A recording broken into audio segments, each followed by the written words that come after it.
A paz de Jesus Cristo, meus irmãos, professor Oswaldo falando, passando por aqui para estudar a palavra do Senhor junto com você.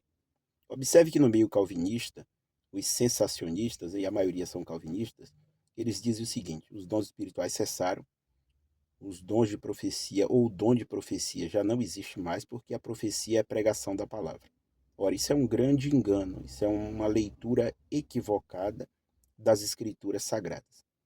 Observe que nós acreditamos de fato que a pregação é uma profecia. Sim, a palavra de Deus é uma profecia. Quando estamos pregando a palavra, estamos profetizando. Essa profecia ela consola, conforta, exorta, edifica, de acordo com 1 aos Coríntios 14, 3.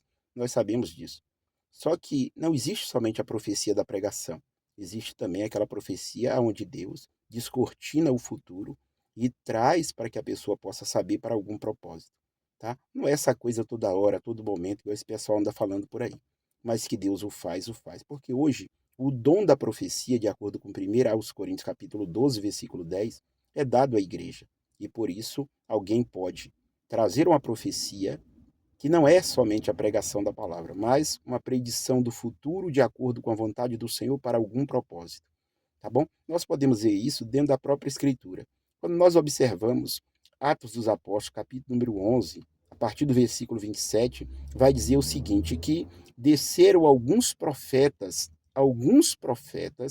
de Antioquia, e nós vamos ver que entre esses profetas ali, existia um moço chamado Ágabo. Ora, eram vários profetas. E o que foi que esse moço fez, esse Ágabo, esse profeta fez? Ele pregou a palavra? Não, ele não pregou a palavra, é só ler o texto. Vai dizer que ele predisse uma fome, que essa fome veio justamente no reinado do imperador Cláudio. Olha só que interessante. Isso não tinha acontecido, não estava escrito em lugar nenhum, tá? Mas ele predisse o futuro, porque Deus assim o quis descortinar o futuro para mostrar naquele momento. Logo mais, no capítulo 13 de Atos dos Apóstolos, 13, você vai observar no versículo 2, que a escritura vai dizer que em Antioquia, né, versículo 1, tinha mestres e profetas, no plural, observe. Não era só os pregadores da palavra. Tanto é que no versículo 2 vai dizer o seguinte, e estavam eles jejuando e orando, e o Espírito disse, separai para mim Saulo e Barnabé para a obra que eu os tenho chamado. Olha só que interessante. O Espírito falou por meio de quem? Geralmente, por inferência, nós podemos dizer se tinha profetas e mestres naquele lugar, e o Espírito Santo falou por quem? Falou pelos profetas, é claro. Houve uma profecia em relação a Saulo e Barnabé para enviá-los para a obra. Logo mais, no mesmo livro de Atos dos Apóstolos, capítulo 21, versículo 8, vai dizer que os irmãos passaram pela casa de Filipe, que era um dos 7, e agora era evangelista, e, e esse Filipe tinha algumas filhas, e essas filhas profetizavam. Ora, se profetizar é só pregar a palavra, então os calvinistas, os sensacionistas vão ter que abrir para as mulheres no ministério da pregação, tá bom? Mas isso eles não o fazem. Então, é claro, ali está claro que era uma profecia no sentido preditiva.